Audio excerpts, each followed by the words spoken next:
Inilah 5 fakta kondisi Laura Anna kecelakaan hingga meninggal. 1.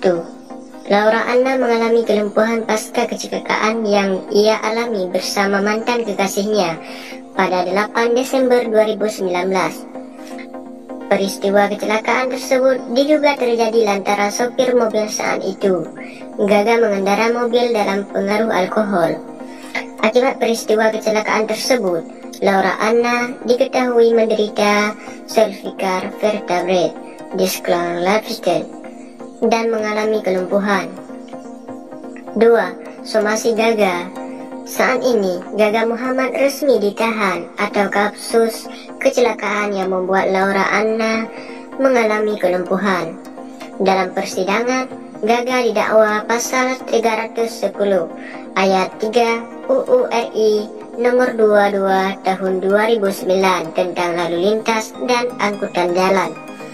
Laura Anna sempat melayangkan somasi terhadap Gaga Muhammad sebesar 12,6 miliar. 3. Sesak nafas. Kerabat Laura, Putri Shah Alam mengungkapkan kondisi terakhir sang selebgram.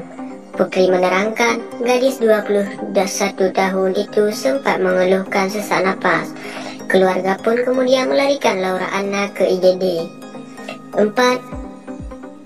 Unggahan terakhir Laura Anna dalam Instagram @adlnalraa pada Selasa 14 bulan 12 2021. Dalam unggahan tersebut, ia membagikan sebuah lagu yang berjudul Summer Fashion Online Awake Now. Laura kemudian mengutip sedikit bagian dari lagu tersebut dan menulis liriknya. 5. Artis berduka. Ada beberapa artis yang juga turut berduka cita atas meninggalnya Laura Anna. Sederet artis tanah air turut menyampaikan duka cita atas kepergian Laura Anna.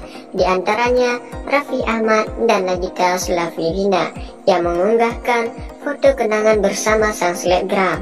Tak hanya Raffi Ahmad dan Nagita Slavina, Deddy Sukmargo juga terkejut atas kepergian Laura.